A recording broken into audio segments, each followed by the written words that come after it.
Hey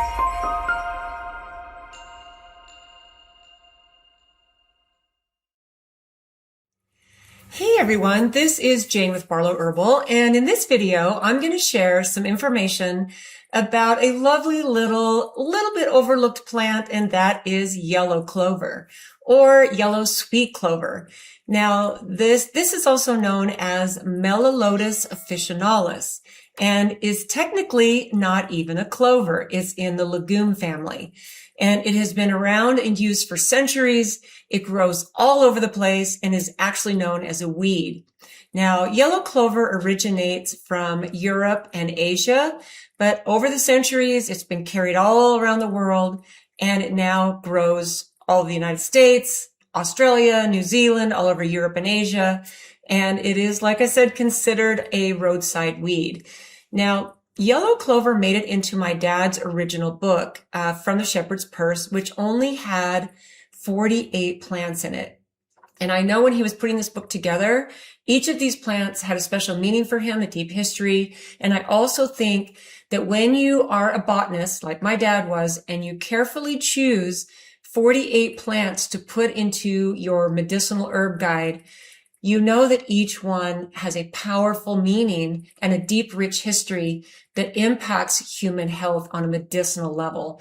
So of course, when I updated my dad's original book, I took those 48 plants, I made the content up to 101, and yellow clover made it into my book too, and for a good reason. Now, this is something that I don't have a lot of deep knowledge and experience with, because the medicinal properties of yellow clover are things like hemorrhoids and vein issues, deep thrombosis, varicose veins, inflammation. It's really well known for its blood thinning properties. So this is just something that I have never had a need for. But after researching this a little bit more, I just thought, you know what, this is something that what I would love to do is harvest the leaves and flowers, dry them, infuse them into an oil, and then put them into a skin salve, even just for my own personal use, because a lot of the use that is suggested, besides the internal, which should be used with a lot of caution and care, because it does have very, very powerful blood thinning properties. In fact, the main compound that we're talking about that does that are coumarins. And this is, of course, where the drug Coumadin gets its name, gets some of its properties. In fact, there are other blood thinning medications that are based on the yellow clover and different plants that have coumarins in them. So this has a lot of external use over the years, and it does have some internal use as well. But this is something to pull out your best knowledge, your best wisdom, do your own due diligence, and not just, willy-nilly collect a bunch of yellow clover from the side of the road and decide you're going to munch on it or put it into a tincture and then just start using it. This is where wisdom, common sense, your own research, your own due diligence, and as usual, everything I share is not meant to be medical advice. This is just information to educate and entertain you. So I have some great information to share with you. In fact, many people believe that yellow clover is invasive, and in some places it can grow like crazy. Now, it does like full sunshine. It doesn't necessarily need really good soil. In fact, some people will plant yellow clover in places where the soil needs to be regenerated, and because yellow clover will put nitrogen back in the soil. It's a great pollinator, and the seeds are great food for birds. So it can be a lovely plant. It's very beautiful, and it has an amazing aroma. In fact, the leaves smell like vanilla. So not only has this been used medicinally, but it's been used for its beautiful scent and just how amazing it can make a room smell when you gather a bunch of yellow clover, put it in a vase, and you've got this beautiful smell. I have done that growing up in Idaho, which we grew up in a very rural place. When we would go up the canyon, we'd do our cookouts and the different things we did. We would gather flowers along, just wildflowers along the way, sometimes when we were coming home, and they would end up in a vase, typically a quart jar that we would use for canning, put water in it, put our flowers in it. And yellow clover was always a flower that I remember being a part of just something that made the room beautiful. And it did smell really good too. So this is something that you can very, very easily cultivate. I would be very careful that you keep it chopped down before it goes to seed, or it can really take over a space. It's just one of those plants that is very prolific and will, like I said, it will take over. So the life cycle it's annual or sometimes biannual. So that basically means it won't come back every year, that one plant. So, it'll come back because the seeds will go everywhere, but it's typically an annual or at the most 2 years, a biannual, and it grows between 3 and 8 feet tall.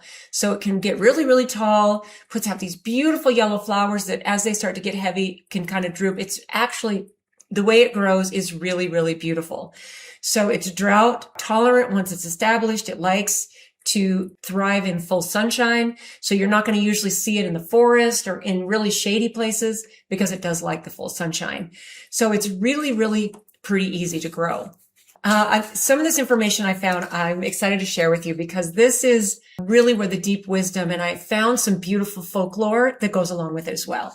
So the parts that are used medicinally, not just in traditional medicine, but in modern medicine, are the flowering tops and the young aerial parts. They were usually fresh or carefully dried and most often used externally in poultices, compresses, and salves, and then internally only in small short-term preparations.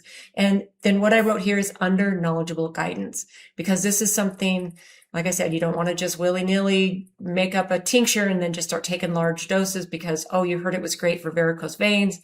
No. This is something that you really want to use with care. In fact, I would probably make a poultice out of the tops and use it externally and possibly in a salve before I use it internally without some deep wisdom and some real guidance on that.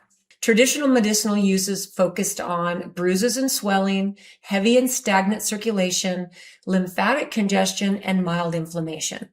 Okay, so then here's a very important part of yellow clover when you're going to dry it and prepare it, something very important to know.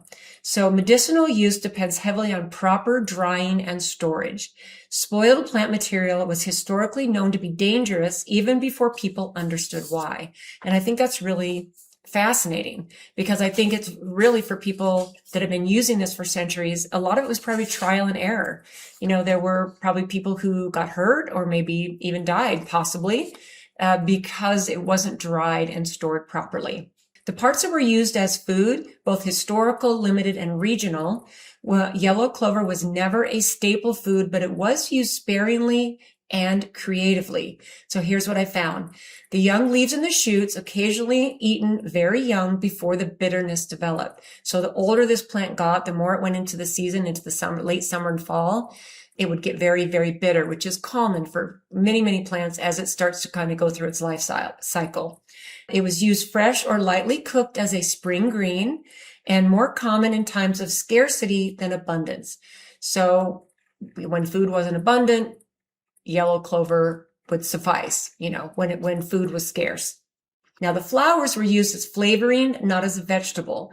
Okay, they were added in small amounts to honey, to syrups, and fermented drinks to add that beautiful flavor. Sometimes dried to scent foods rather than eaten directly. Okay, so sometimes they dried it to scent the food rather than eat it directly.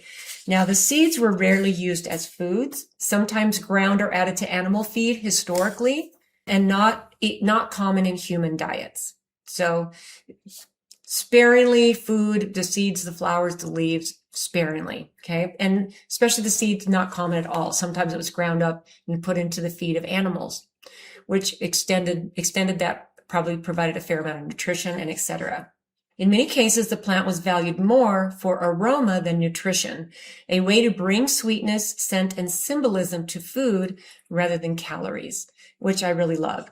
What it was not traditionally eaten were the leaves because they were too bitter, the mature leaves, large quantities of any part of the plant, moldy or poorly dried plant material was strictly avoided. Folk cultures were surprisingly consistent on this point. Yellow clover in small amounts, occasional use plants, whether medicinal or culinary. So occasional and seldom, okay? Occasional and small amounts. Now, the deeper pattern is this. Across cultures, yellow clover sits in an interesting middle ground. It's not a poison, it's not a food, and it's not a casual medicine. It's a threshold plant, used deliberately, respectfully, and often sparingly. People didn't eat it to feel full. They used it to feel different, lighter, clearer, and less burdened, which is, I think, really, really important, because some of these plants that we do use, and we use them in large amounts, say something like lomatium. You know, from my experience of lomatium for 50 years, I've taken very, very, very high doses over extended periods of time for different types of issues, infections, and cold and flu and all of that. But something like yellow clover is on the opposite end of the spectrum, quite different. This is where the nuance and the wisdom and all of this comes in, which I think is really beautiful. So then I found this really amazing information about yellow clover that I'm going to end this with. So yellow clover, as the ancients might have known it, long before it was known as Melilotus officinalis, yellow clover was simply known as the sweet one, the plant that smelled like sun-warmed hay and honey, even when crushed beneath bare feet. To early people, the scent was not cosmetic. The scent was spirit. Okay, a plant that released fragrance without fire was thought to be alive with breath. Okay, so think about that. Isn't that so beautiful? Yellow clover, with its quiet perfume, was believed to soften what is hard, move what is stuck, and calm what swells, both physically and unseen. The plant, it was also known as the plant of gentle movement. Okay, in old European folklore, yellow clover belonged not to fire or to water, but to the slow intelligence of the earth. Its magic was never dramatic. It did not purge. It did not force. It encouraged flow. And if you think about when it encourages blood flow, it thins the blood. It helps with veins and, deep vascular problems.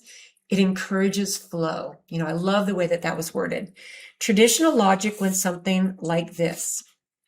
If the body is a landscape, yellow clover is the meadow path, not the river that floods, not the mountain that blocks. Okay. So yellow clover is the meadow path, which is beautiful because it loves meadows, goes along paths. I mean, I've picked lots and lots of yellow clover to have in little homemade bouquets hundreds of times. And it's one of my very favorites. And it grows all over the mountains here in Utah, all over.